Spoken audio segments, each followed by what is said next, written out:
What is happening between Israel and Palestine? This is what is happening between Israel and Palestine. On October 7th, Palestinian militant group Hamas launched an attack on Israel by land, by sea, and by air. It was the first time Hamas directly invaded Israel. It is described to be same as the September 11th moment in the US. It is the worst surprise attack carried out by Hamas in 50 years. They attacked homes, civilians, properties. Over 1,500 people died, thousands injured, and hundreds kidnapped. Was this war planned or abrupt? No one saw it coming, but at the same time, it was not a surprise. The last time serious violence broke out between Israel and Palestine was in 2021, but it was nothing like this. And therefore, Israel promised swift and furious retaliation, saying that they were to launch a complete siege on Gaza. Jesus is Lord. The bombings are going on and the ground offensive is to be launched soon. It is an urban warfare on one of the most densely populated areas on earth. But how was Israel formed?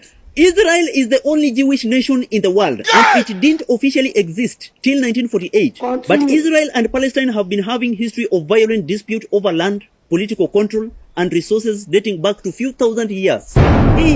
Both Muslims and Jews have strong religious and cultural ties towards the region dating back to 4,000 years ago. And Abraham is considered to be the father of the two religions. Oh! And how do the Israelis claim that part of the world as their home? According to them, God told Abraham to settle in Canaan, which is modern-time Israel. In 1000 BCE, King Saul established the Israelite monarchy. King David followed, then his son Solomon, who later built a Jewish temple in Jerusalem. This historical legacy is partly why Israel claimed that that part of land was theirs, which was later occupied by other groups including Persians, Greeks, Romans, Arabs, Egyptians, Fatimid, Seljuks, Crusaders, Mamluks, and the Ottomans. They therefore called the place Palestine, which was having the Arab majority and the Jewish minority. But they were both claiming that the land, Palestine, was theirs. So how important was this area of conflict? Before I tell you how important this area of conflict was, this to let you know that this information is powered by the Forest Resort Lweza Entebbe, Uganda. That place is so marvelous. It has good swimming pool, good accommodation, good gardens, good restaurant and bar with all kind of foods and drinks. You can do all kind of parties, wedding parties, birthday parties, and all other kind of events that you want to do from there. Go and check it out. So how important was this area of conflict? Many consider this site to be home and sacred by Jews, Muslims, and Christians. During the transition, though, the Jews were forced to flee the area, creating a dispersion of people from their homeland. But in Europe, the Jewish people started facing persecution and suppression. So in 1880, they decided to migrate back to the promised land, which was Palestine, occupied by the Ottoman Empire by that time. And by 1914, there were a total of 75,000 Jews in that area. And after the end of World War I, Britain took over the modern-day Israel, Palestine, and Jordan from the Ottoman Empire. Yes. Is that all? No, that's not all. In 1922, the League of Nations approved the British declaration that promised a national home for the Jewish people in Palestine. But it will not be more than 2 decades before that promise was fulfilled. In 1939, the World War II broke out. More than 6 million Jews were murdered in the Holocaust, and millions were displaced. Jesus is Lord. In 1947, after the end of World War II, the United Nations decided to divide Palestine into two, the Jewish state of Israel and the Arab state of Palestine, while Jerusalem was supposed to be shared by both and recognized as an international city. Hey. Israel agreed to the partition. Borders were drawn between the two states, but the Arab residents, the Palestinians, were dissatisfied with the decision, saying that they were favoring the Jews. Violence broke out again.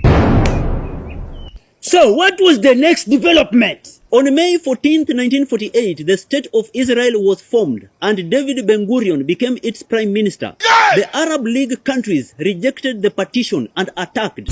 Israel fought back. The conflict took 9 months, and during that period, Israel had occupied much land which was designated to be for the Arab state of Palestine.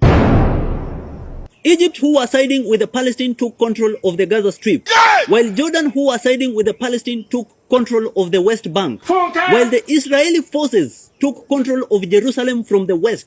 while Jordan forces took control of Jerusalem from the east. The original plan for the Palestinian state was scrapped. Over 720,000 Arabs fled, expelled from their homes, and they had to take refuge in the West Bank and the Gaza Strip. Jesus And according to the Hebrews, this was the war for independence. But according to the Arabs, this was the biggest catastrophe. The tension between Arabs, Jews, and Muslims continued for decades. For how long did this conflict continue?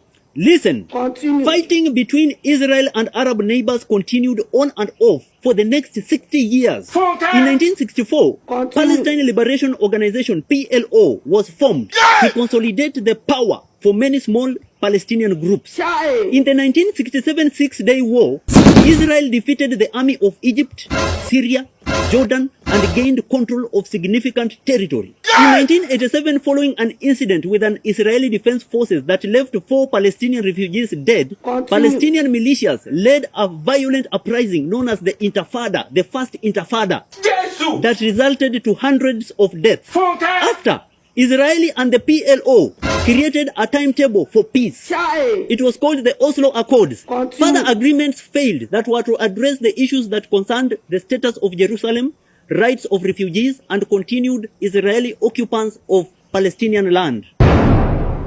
Later that year, Ariel Sharon, the Israeli Prime Minister, visited the Al-Aqsa Mosque, in which the Palestine found it as offensive and disrespectful.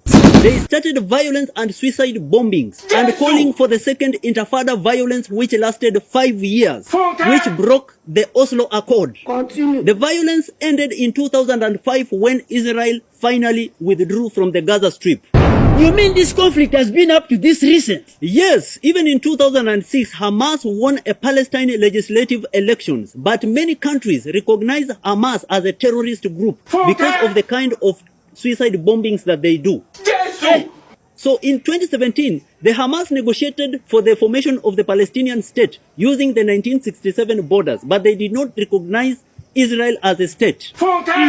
Israel did not accept. The conflicts are still on. Countries are still negotiating for peace, and the place still remains significant for different religious and ethnic backgrounds.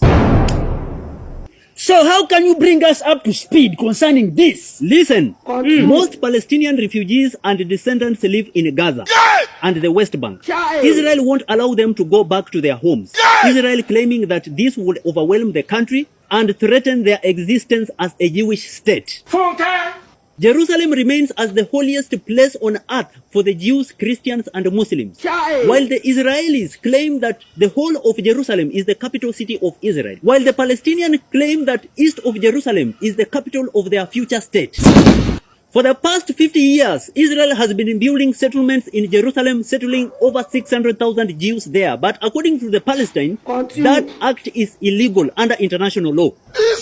Most peace deals brokered has been unsuccessful because Palestinians claim that they are always one-sided and therefore bringing about violence, anger, and distrust. And the areas of conflicts is majorly the West Bank, Gaza Strip, and the east of Jerusalem, bringing about what you saw on 7th October 2023. Subscribe to my YouTube channel for more.